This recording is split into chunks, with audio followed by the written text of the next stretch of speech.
I'm really, pretty backward with my stuff. It's just, me, an instrument, my voice, and a microphone, and hopefully I get a good mix.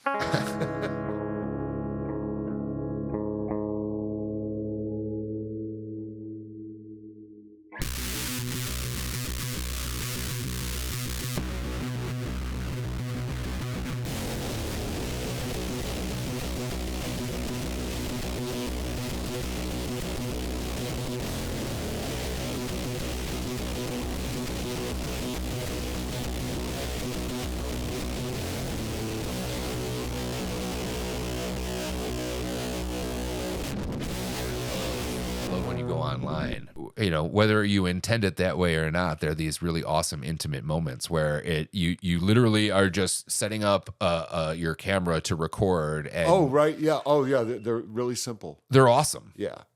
Yeah. And I just sort of position my telephone and, there it is. So where like, because you're obviously making time to do that, right? To like write some music. Is it like inspiration hits you and you just write it down when it hits, or you record when it hits, or do you make time in the day? I stay up late at night, and typically I will do it at night. I typically write during the day, earlier part of the day, and then I'll record late at night. Get out the guitar and whack my three chords, my three halting chords, and do my thing. Yeah. Throw the harmonica brace on and go. Yep. But yes, those are the things. I keep notebooks. I keep lots of notebooks, and that's when inspiration happens. Is whenever, and I just hit it, and I either knock down a line or two, or I'll do a couple pages. Sure. In my own artistic endeavors, whenever I do, sometimes I get hung up in trying to complete a more complex thought. And some of the things that you put out there might be a phrase, not even a complete sentence. And you'll come up with a couple of chords and some things just on a phrase. Yeah, and that's beautiful. Yeah, and typically, yeah. Yeah, that's what I do. I think the same with like your drawing, the visual art that I see you put out too. Well, I do those. That's a little more disciplined. I do that every day, and I do it at night. And I either generate a painting. They're all small paintings. They're typically 12 inches by 12 inches, watercolor, kind of like washes mostly. But then I also have a sketchbook that I, also go into, and it's either a sketchbook painting or, but every day I generate one every day. That's cool. It's like working out. It's flexing that muscle, right? Yes, it is. Yeah. Yeah. At what point did art become that that outlet, the activity that was fun for you? Well, it's always been an outlet for me. It's something that I've been doing since I was a kid, and it varied about as to how serious it was. But sometimes it was the main focus, and other times, obviously, I've had other focuses in life. But as I've been able to, pull back in terms of like full-time management of a business. The art has increased in my focus. That's great. Because, and you just alluded to it, I feel very akin to you because our souls seem destined for activity. Our hands need busyness. There always has to be something, but that's really important. Yeah, and it keeps the juices flowing. Yeah, and it's it's fun. And you're not afraid to have really, really varied interests as well, because music and art, these things, it makes sense. But then, you have a love for antiques and things that are. I like the hunt. Yeah, is that what it is? Is it? Oh yeah, that's it. That is absolutely it. I've been a finder all my life. Okay. Since I was a little kid, I would walk to school looking down, and I would find money. I would find things, and and then I learned how to find things that have been lost. Like, like it's not a sixth sense. It's method, but it's a way of thinking. But I find things, and I've been able to do it all my life, or most of my life. But I think it's a developed skill. If someone loses their keys, Got it. Bloodhound on the work. yeah, I just know how to do it. That's cool. Yeah. So that's the estate sales, Yeah. flea markets. I actually started my main business in the well, God, it was the 60s.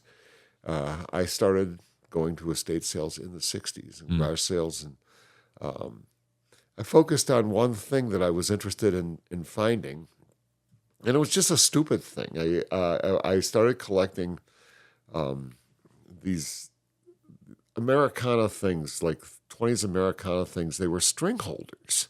They were typically made out of plaster, and you would put a ball of string in them, and there would be a hole, and you would draw the string from the hole. But typically they were figural, so it would be like a Dutch girl's mouth, Yeah. or whatever. And that got me collecting, and I mean, it's a weird thing to collect, but it got me into the antique business. That is And as it random as it developed very gets. quickly into an antique business. But that was the thing, and it was like a joke. It was referred to as my shrunken head collection, and but I was making art back then. Okay. And seriously so. Sure. And but that was Did just a side thing that I was doing. did antiquing come before the record store, or did Yeah, the record store was a direct branch of the antiquing. Okay. Yeah, I had a little booth at a flea market that was on Jefferson Road called the Super Flea. This was in the early 70s. At the time, I was a mason. That's what I did for a living, and but I'd be laid off during the winter, so I could run around and do these things. Right. That was great. Anyway, I had an antique booth there, and I threw a box of records out in front, and my direction was pretty clear when I saw what was going on with those records. Okay. Yeah. Used records, and it developed into my business record archive. That is super entrepreneurial right there. A hobby, an interest that Oh yeah, that turned into a thing. yeah. It was just kind of organic. I mean, there was a purposely turned page. I went from the antique business to having a record operation, and I opened it up at a specific date, Yeah. September 16th, 1975. Okay. I opened up Record Archive in a booth at that very flea market where I had been peddling little knickknacks, basically. Okay. Yeah. How long until the first brick and mortar coming out of the flea market? Oh, first brick and mortar. And was the first brick and mortar, was that Mount Hope? No, the first brick and mortar was a basement store that was part of the Village Green bookstore. They had started in a basement on Monroe Avenue, and I took over that space in the basement. That was the next year. That was 76. Okay. So I'm still not born yet. You're kidding me. 78. This is what, no, I love this. This is great. Okay. So it's 76. Your first brick and mortar, and it's taken off like hotcakes. Yeah, it was a success from day one. In terms of interest, there was a real thirst for unusual records. And I always carried every format. I had 78s and everything. Sure. Yeah. And this is super fun for me too, because here we are recording onto a laptop computer through all these electronic devices and whatnot, and how much technology you've seen develop since the flea market into your first brick and mortar into now. And we're not just talking about And back. sure, and that's the beauty of the current business, right? So it's foreshadowing to talk about how antiques were the start and how records are this throwback thing now. Yeah, right. And records are now a type of antique. Yeah, And record collecting is an organized activity now. Yeah. With price guides and all that stuff. It's real hunter gatherer. okay, I like that. Yeah, So you get your everyday diggers and yeah. They're out there. I like they're that. out there all and at all different levels and different specialties in some cases, or omnivores. They're always the most interesting ones. The omnivore. Yeah. So, all right. Speaking of technology, let's use the N word. Which one is that? Napster. Oh God, yeah, that was a transitional moment. That was for sure. That was the end of the CD era. There was a lot of hand wringing and fear, and not unwarranted fear. Yeah. Empires fell. We still have a music business. We still have a record business, and some of us adapted. And I have to say that those of us who adapted it were typically people who were used media resellers because we understood the value of that old disc format. Sure. And many of us understand the value of maintaining all formats. It's interesting. The Smithsonian collects the most important sounds on disc records, and not 33 and a third disc records. They import the most important stuff onto 78s because they feel that the 78 RPM wax record is the archival form for sound. How can you argue with that? Yeah. Do you agree? Am I going to argue with the Smithsonian? I mean, I You I would argue just for the sake of argument sometimes, sure. but I think that a well pressed 78 has really good sound. My main player plays 78s. I have a mid 50s RCA orthophonic record player, and for my mono records, that's it. That's what I play them on. so I've sometimes questioned my own relationship with music because I am not heavily hung up on the format with which I listen to it. When a person who is heavily into it talks about music and specifically of formats that they are devoted to, they talk about it in ways that I guess I don't understand. That haven't. It's like seeing into a dimension that I can't quite grasp yet. Right? To me, a format's a tool. I mean, it's just But I do. However it gets to you is. Yeah, I get that. But I respect the shit out of people who will tell you that they love the feeling that they get from listening to an album.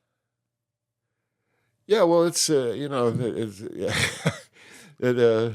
record albums are interesting because it's really very personal involvement. I mean, it's a thing. You have this artifact that you can hold and experience on several different levels. You know, there's the jacket, there's the literature that's on the jacket, there's the physical care of the thing, there is the very hot experience of listening to these 20 minutes and then turning the thing over and listening to the other 20 minutes and then dealing with all of the stuff that's involved in gleaning that music, and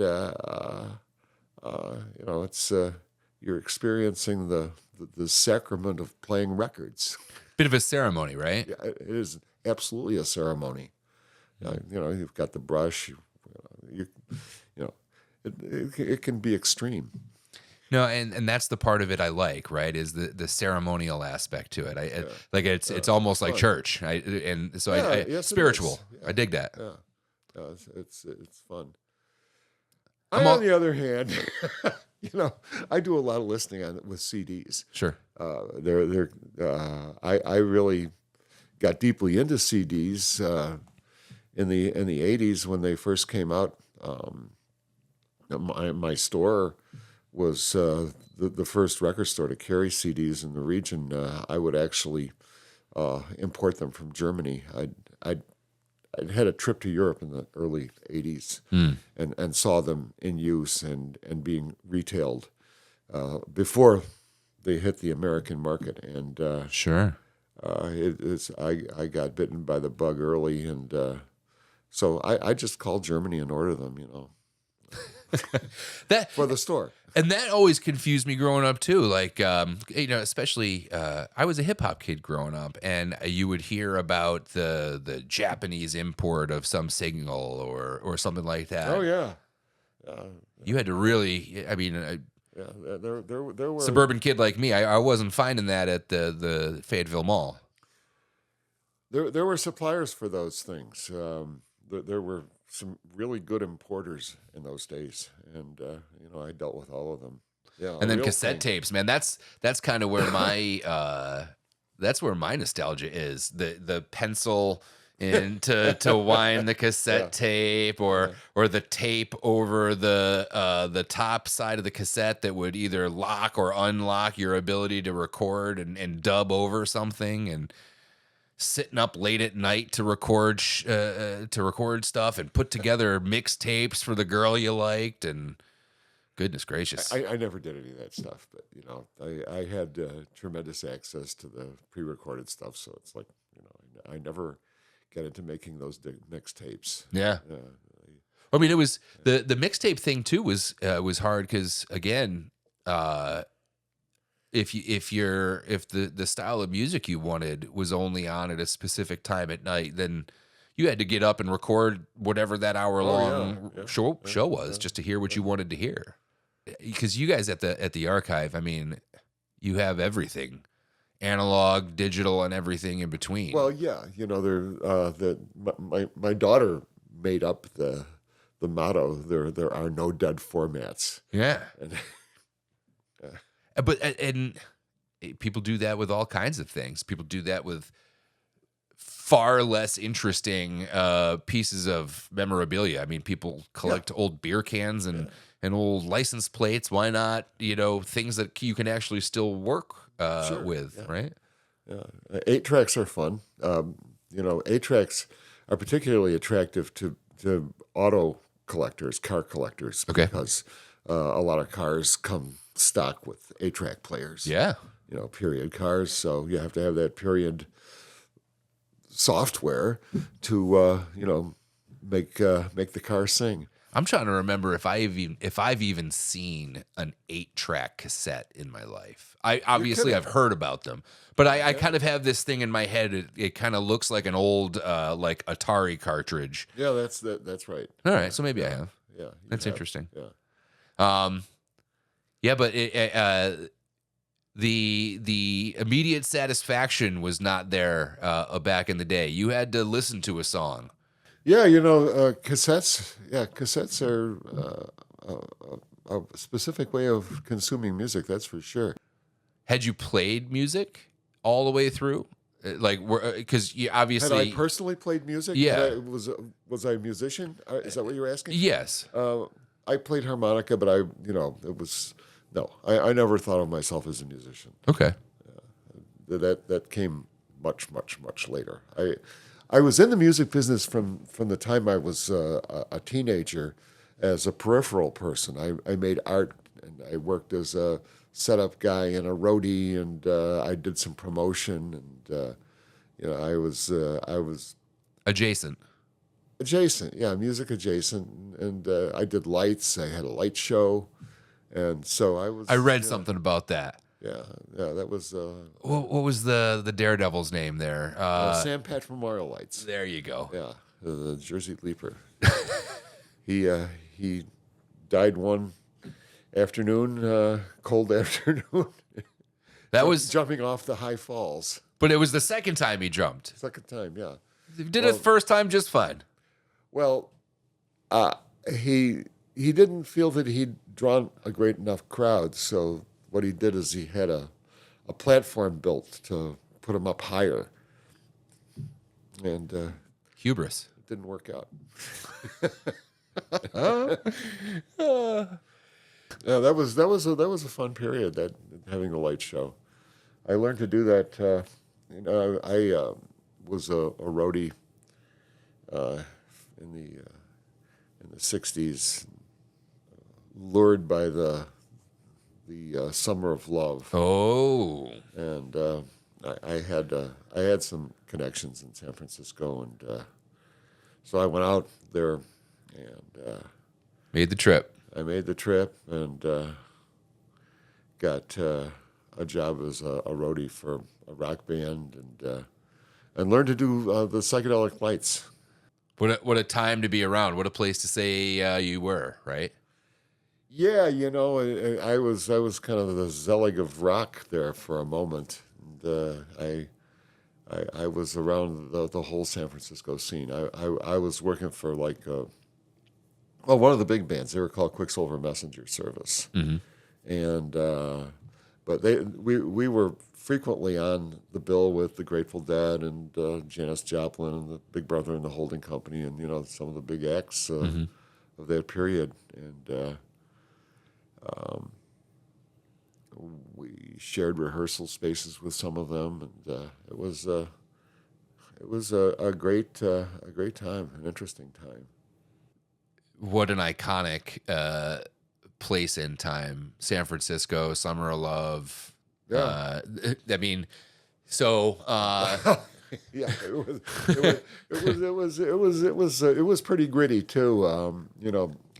Hate Street was a real scene that it became a tourist magnet, and that summer, the summer of '67, there was a traffic jam on Haight Street all day long, every day, cars bumper to bumper. They're tourists who've driven in to look at the hippies, and so it became a whole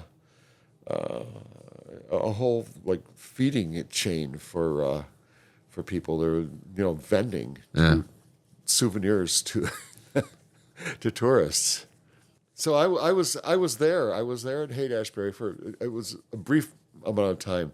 It was before I hooked up with this band, so I ended up in Haight-Ashbury for a little while, and I sustained myself by selling, like the Berkeley Barb, these psychedelic newspapers. And there was the one that I got involved with. I started working as an illustrator for the Haight-Ashbury Times, and he paid me in newspapers, which I could, peddle on. sure, go hustle and sell. Yeah, so it was. That was kind of fun. And you're picking up all kinds of influence and art and sound and visuals and things along the way. Yeah. It was pretty hand to mouth existence. It was a subsistence on Pall Mall cigarettes and bananas. That was kind of what one lived on when you lived in Haight-Ashbury at that time for that moment. But I ultimately got situated with the band and moved to it was Marin City. It was between Mill Valley and Sausalito, and it was I lived above the practice hall, which was a helicopter hangar on San Francisco Bay. So we were situated right at the docks of a large development of houseboats. Okay. That was fun. That was interesting. An interesting way to live. So, what was the impetus to come back to Rochester then? Well, the job ended, Okay. and I came back, and I started my light show Gotcha. like immediately. Yeah. So there was that opportunity. There were no light shows, and there was a market, and you had it was making art. You had a record label at one point too, yeah? Yeah, that was later. Okay. That was Archive Records. That Okay. was the late '70s, early '80s. So I think in the sort of like progression moving forward, we hadn't quite gotten to Mount Hope yet, and I know that store, that location is like super iconic to a lot of people. That's when I became aware of the archive. Oh, was it? So that's when I was going to school at SUNY Brockport. Oh, yeah, sure. And a friend of mine who I was doing a show with, who was not a Brockport student, he was just sort of a, average bloke out auditioning for shows. He was an employee, Tim Godwin. Goodwin, excuse me, Tim Goodwin. Tim Goodwin, yeah. Do you still see him? I every now and then we'll talk on social media. Yeah, he's an actor now. Yeah, last I knew he's still in New York City. And a very accomplished photographer. Yes. Yeah. Holy mackerel, that's good work. Yes. So he was working for you at the time, and that was my first trip in. I think I was in the city. I don't even know what I was doing, but I stopped in just to say hi to him, and I walked around, and it was, as they say, overwhelming, impressive. It was a lot. Yeah. That store was the full thing. Had a stage, had a working stage, and had a back room with thousands, tens, hundreds of thousands of records. Yeah. Yeah, hundreds of thousands of records. That was an old church that we bought and converted it into. Well, it had been a sweatshop that did canvas fabrication, but it had originally been a church. They did stage backgrounds there. They painted the backgrounds for auditoriums. Anyway, that's what we started in, and that was 79. Put on the stage right away. Okay. Had lots of great bands there, and had a radio show that originated there. It was called Live at the Archive. It was on WRUR every Friday night. We would produce a live show. We would bring in bands, local bands, and some touring bands, national bands. Live music in record stores was fairly rare in those days.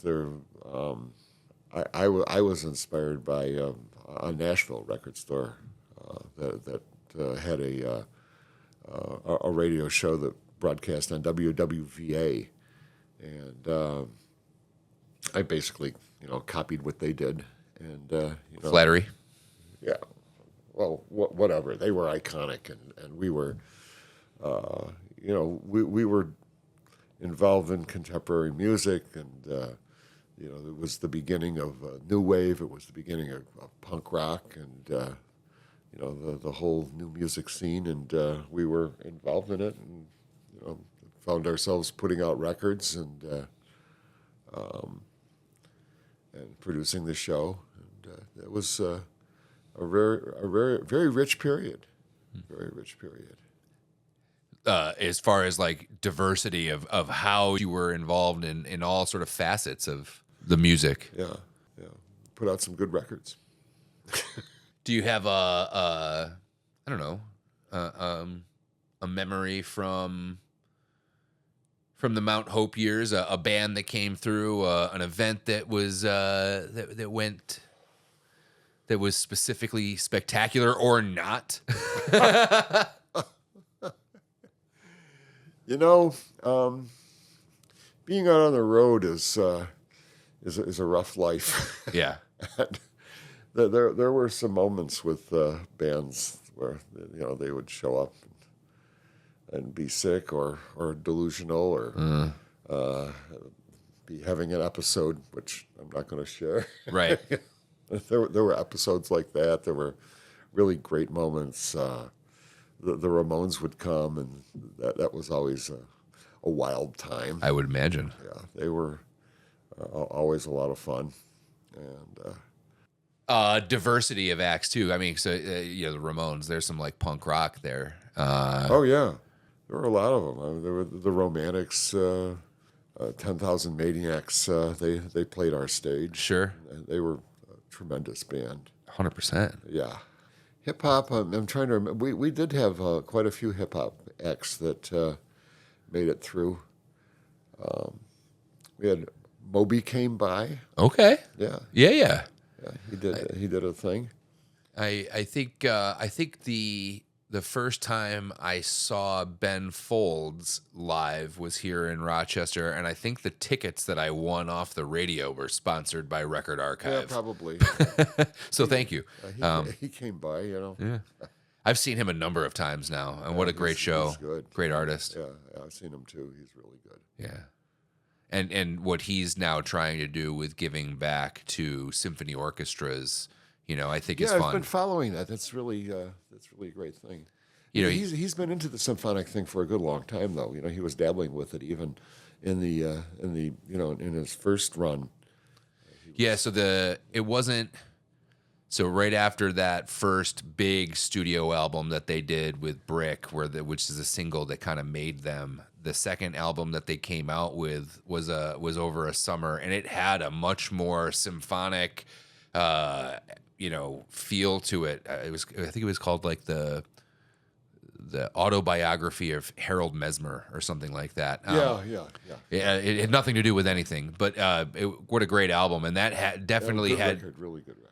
Yeah. definitely had some orchestration to it, and then he came back to it later. He was writing in movements back then. Yes. Is what was going on. Yeah. He was a pianist, and obviously he was classically trained, and it showed in his music. And that's when I was going to school for theater. So there was like you said, in movements, there was a theatricality to it. There was a musical theater sort of like element of it that you could kind of feel and get into. Yeah. But then he was also not afraid to, get on stage live with a microphone and his baby grand piano and rub it on the strings and make it sound like he was scratching a record. And I was like, okay. So he's a little punk rock and hip hop in there too. So I'm into that, right? He's not afraid to kind of destroy it to build it. So, and that's a fun part about art too, right? Oh yeah. Break it to build it. Take something that's perfectly usable and functional, and Well, making art really is. I've thought of in my early days of painting. I always thought of making paintings as gathering really beautiful materials that were painstakingly assembled and manufactured and packaged and merchandised and presented, purchased, and ruining them.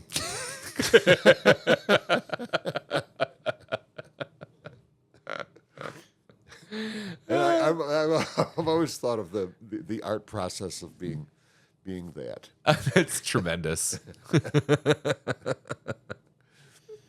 Yeah, I've got stacks of those that ruination kicking around the house. When I made art, I always loved the kinetic nature of it, right? Yeah. So I would try to do things that were very big or that required physicality.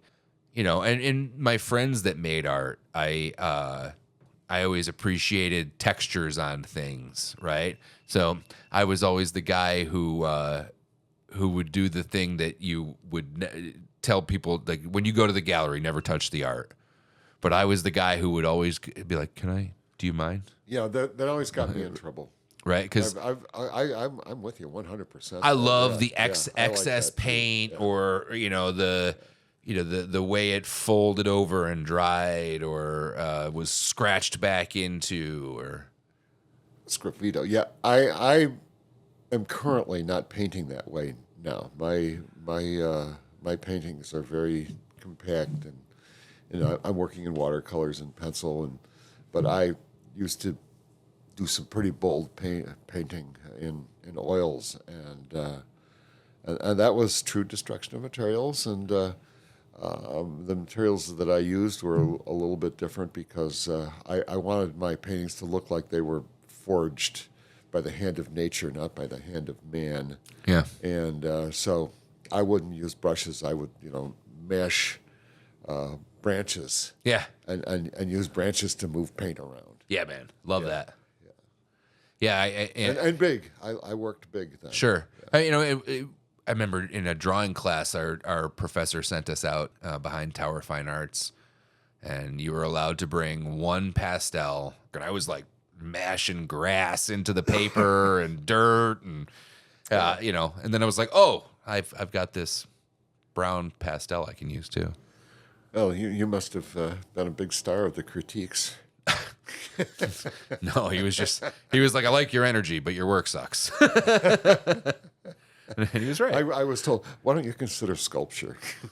Yeah. I took the studio art more to inform the theater that I was doing, right? Yeah. So I wanted to understand composition a little bit better and expand my Beautiful. vocabulary, Yeah. right? Beautiful. Yeah. Yeah. So that when I would start to dissect a script and work with the actors and the technical crew about how to kind of work those concepts into all those facets of the production, I could think about things outside of lights just being light, sound just being sound, blocking being more than two-dimensional, right?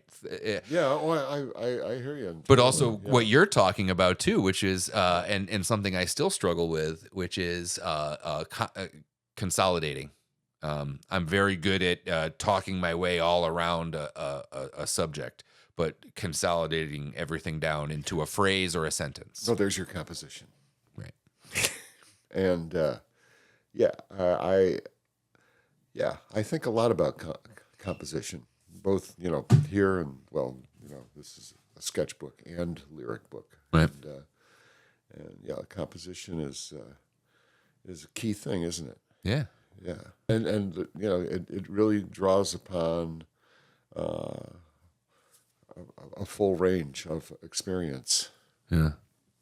And to write a song is, you're taking aspects of nature, you're taking things, you're taking thoughts and things and emotions and intangibles and mixing them up and puking out some art. Yeah. And in food, right, flavors, textures, temperatures, Yeah. salt, acid, things, right? Like all of these components that if you can get just right, if there's a little bit of each of them in there, you got it, right?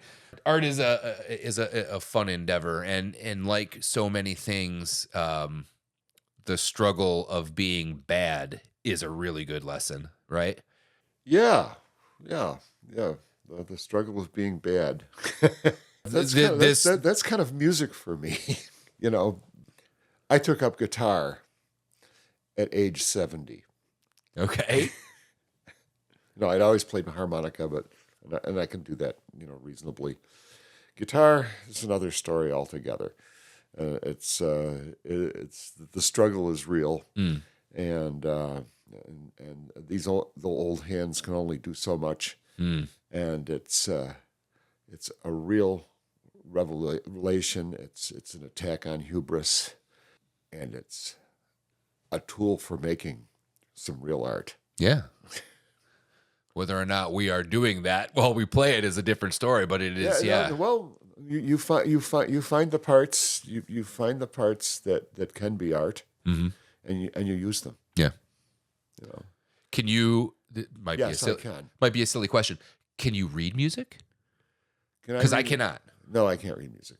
I can read, like, I can, when you're confronted with songs, like I get like chord sheets with lyrics on. I Okay. get the chords on tops of lyrics, and I can interpret those now, which is why I took up guitar, so I could do that, so I could both read those and create those. Okay. So it allows me to write songs and supply the music that goes along with the song, at least the very general outline of the music. Yeah. But no, I don't really, no, I don't read music. My daughter, when she was little, we have a baby grand in the house, and she started playing like this, Okay. but she never wanted lessons, and but she just started making her own music, and that evolved, and she turned into a pretty good musician. She doesn't do it now, and it drives me crazy because she could write, she could compose. Yeah. Right out of the box, she could compose. Wow. I know she play. What's the what is that wonderful instrument that has The theremin. there you go. Yeah, she plays theremin. I know she loves that. Yeah, she does, and she has her pitch is. She has very accurate pitch. I hesitate to say perfect pitch. I don't think that exists, but Right. she has good pitch. I mean that is She has a trained ear. I mean that's like kind of Harry Potter of instruments, right? Because it Yeah, it requires is magical. There's Yeah. some elements of the motion, and it's a three-dimensional space of figuring it out. Yeah, it's fun to see her play. Yeah. Harmonica. We haven't even really talked about your harmonica Oh playing. my God, How many harmonicas do you own? a lot, a lot. But I carry about 15 with me, Okay. and the reason being that I guess if you play what are they called? It's the one with the little switch on it. Those are set up like a piano, so that you can switch in your sharps and your flats and this and that. Mm-hmm. But I play the little 10-hole harmonicas, and they are tuned according to key. So you have to have all the keys. Right. And in my case, I carry some flats, and I also carry minor keys, which are the handiest thing I've ever found. Okay. They're really handy. Don't tell anybody. No, it's our secret. I'm going to edit this out. They're absolutely great. They're so great. They're almost a cheat, and they really, like, in a song, you can really add to it with that.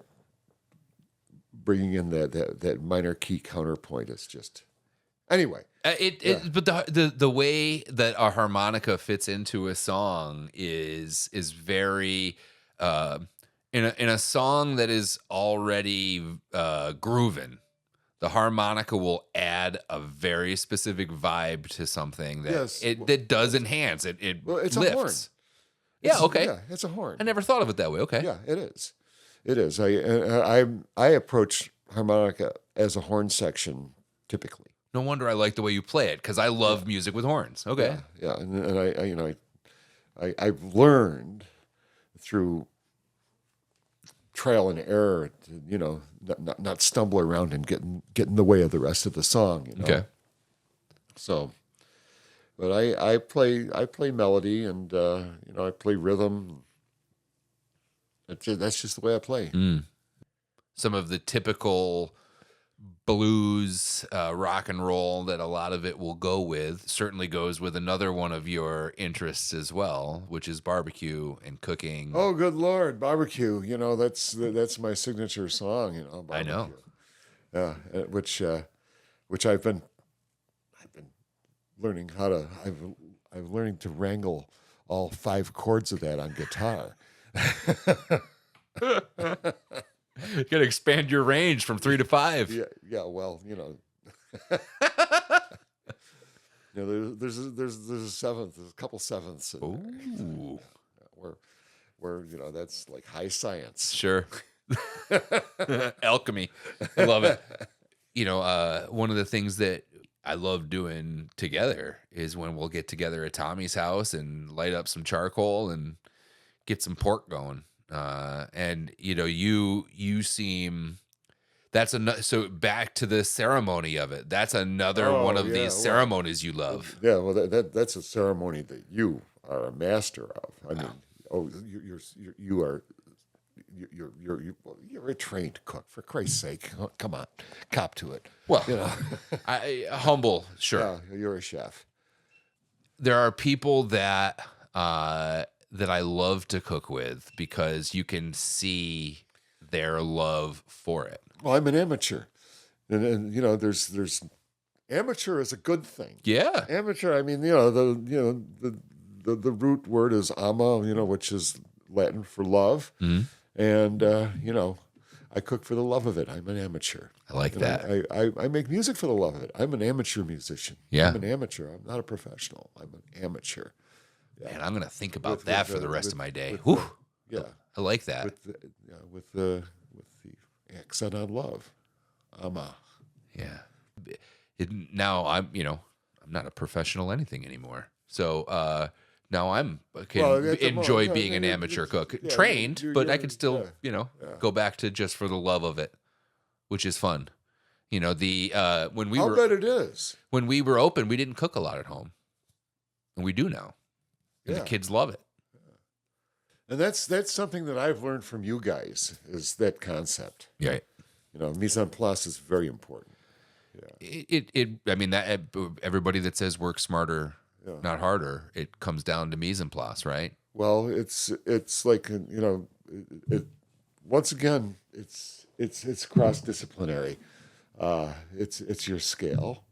It's your palate. Then you add the element of time sensitivity. Sure. So all of a sudden you're in music. Yeah. Yeah. When you're cooking. That fourth dimension, right? The timing. Yeah. Timing's a lot, especially in music. You're going to play with people. And in cooking. You got to all get to the window at the same time. Yeah. You got to make it to the plate at the same time. And you can't cook until the fire is ready. That's right. Then you go slow and low or fast and sear the fucker. Sear the hell out of it. And then every now and then the fire doesn't cooperate. You have to call an audible in the middle of it, right?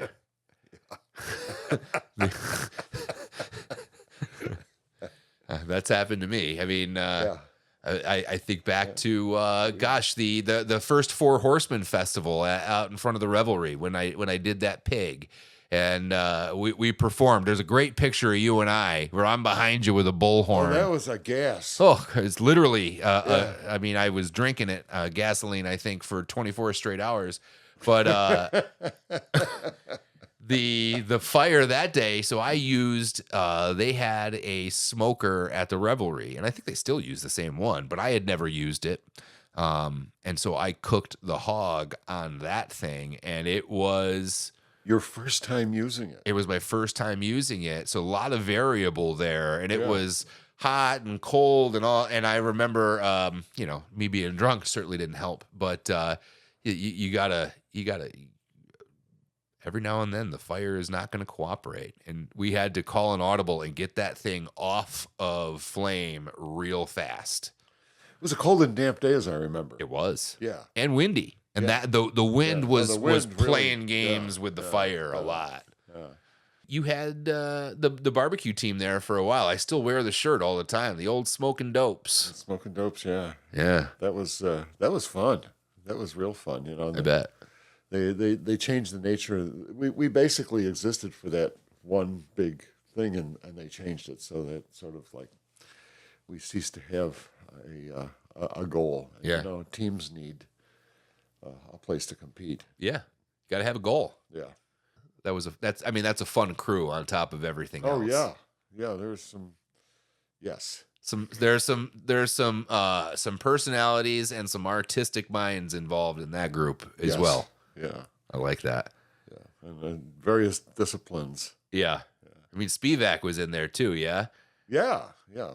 A writer. Yeah. And kind of a musician too.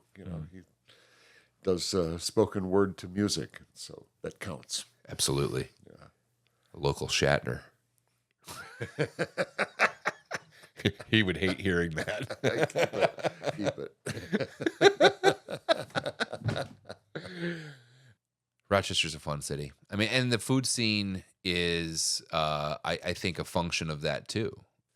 I knew, having gone to school for theater out at Brockport and experienced some local theater in the city and here in Rochester and whatnot, that the scene in the arts was very, very strong, right?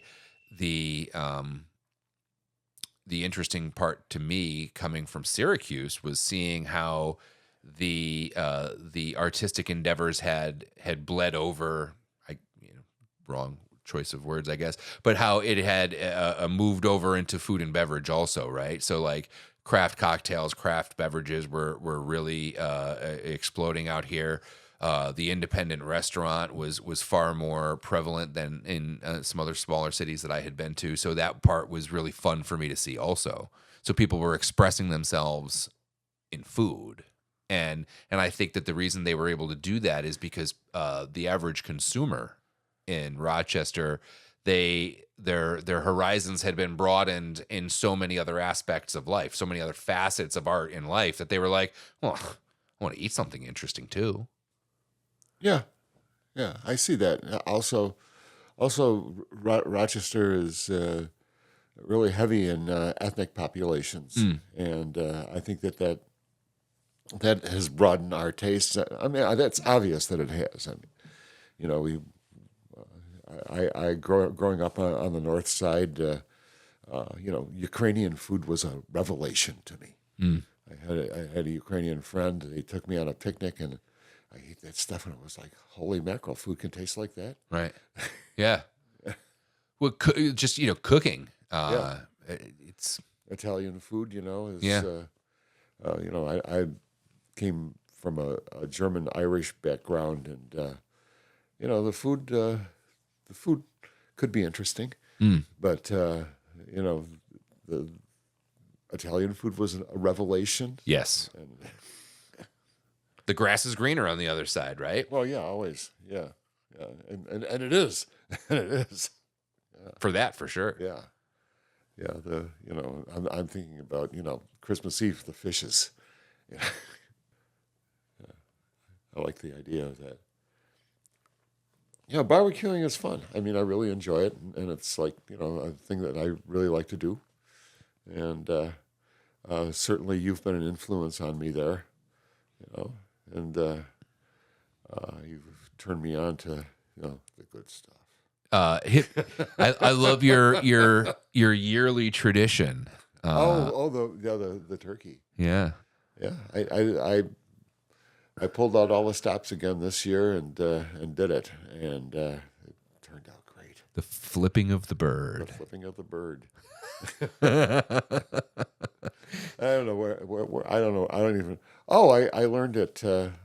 I sort of came up with it on my own. I just figured that it would come out better, and it does, because the whole reason to flip the bird is to transfer the juices from one side of the bird to the other, sure, and propel them down into the white meat. Yeah, which is usually a disaster in turkey. Yep. But there's not in mine. But you couldn't miss the opportunity to have a little sophomoric fun, and a little bit of theater, Yeah. I love that.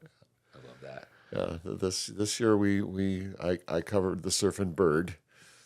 Mau mau. And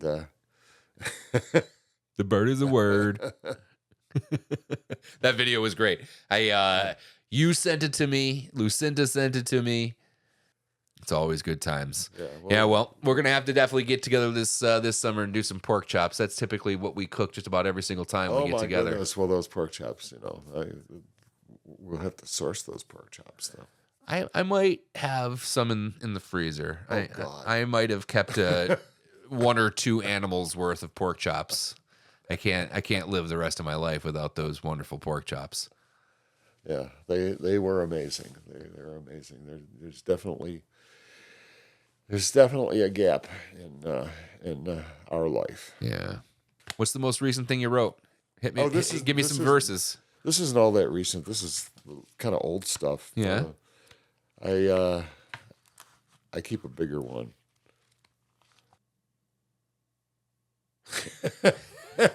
I can't indulge in Chipotle anymore. I don't miss it. Always made me sore. What did I miss?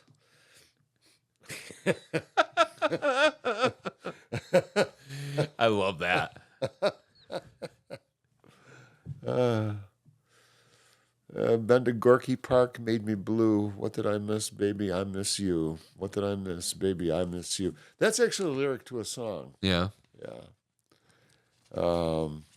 That is more than it's done, really.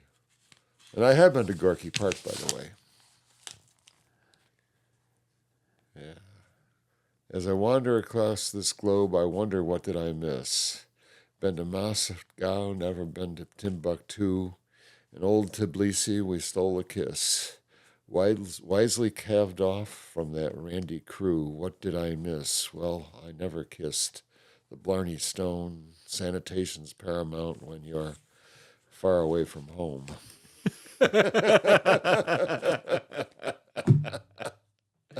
Oh, that's great. That is so good. I'm going to drag you back up on stage sometime. Our duets were legend. I'll be happy to do it now. My band is starting to fire up. We're up to a quintet now. Wow. Yeah, and it's I'm starting to, I get the band swinging again. It really means something when you swing. Yeah. Yeah. It's starting to swing. It's starting to swing. It's been, I've had to dig deep for it, but we're getting that. We're getting that backbeat. Coalesce. Yeah, I like that. Got a bass player too. There you go. That's key. Get some groove. Yeah. So I'm going to do an unveiling. My birthday concert will be at Record Archive this year, and we'll be using my band, Stormy Valley, the quintet. March 31st. March 31st, yeah. Mark the calendar. Be there. Yeah. Well, I'll be there, that's for sure, with the gang, and it should be fun. That's cool. Should be fun. We have a full repertoire. I'm working on a nice, a nice showy set. I dig it. I can't wait to be there. It'd be great. Yeah. And that's a fun space back there too. Yeah, which you've created. I haven't played it in a while. Yeah, myself, I haven't played it. Yeah. I mean, I feel like that the archive as it currently exists, short of trucks bashing through the front of it, the archive as it currently exists is I mean, it in and of itself is this this I don't want to say cavernous, but it is a very large archive of Yeah, it's an archive. Yeah. yeah, but but then there's this life that just like pulses out of that back room when things are going the back on. room, it's like it's the full manifestation of me putting the stage in all those years ago, 5 decades ago, Right. and it really that room can swing. That room can swing. It's got great sound system, and you put a good band on that stage that knows how to use it, and it's just the room just sings. Love it. Yeah. I can't wait to be for your birthday. That'll be fun. Yeah. Well, all right, bud. We I guess we'll close this out here. Okay. Thank you so much for inviting me. I really enjoyed it. Yeah. It You made me plumb some of the depths, and that's always good. Yeah. I love reminiscing and remembering, and sometimes it's for good, sometimes it's for bad. But I like I said, you're just a fascinating guy, and with people like that, I just want to soak up as much of it as I possibly can. So thank you. Well, thank you. I got to get Lucinda in here now and learn how to properly do an armpit fart. I know she's really she'll be glad to bring you up to speed. That's her claim to fame with the Brunette Boys. I know that. Yeah, well, she loves that kind of stuff. Yeah. I love talking with her about art too. Speaking of, so Oh well, she is a very accomplished artist. Indeed, and a sassy lady, which I love. All right, man. Okay. Appreciate you. Thank you.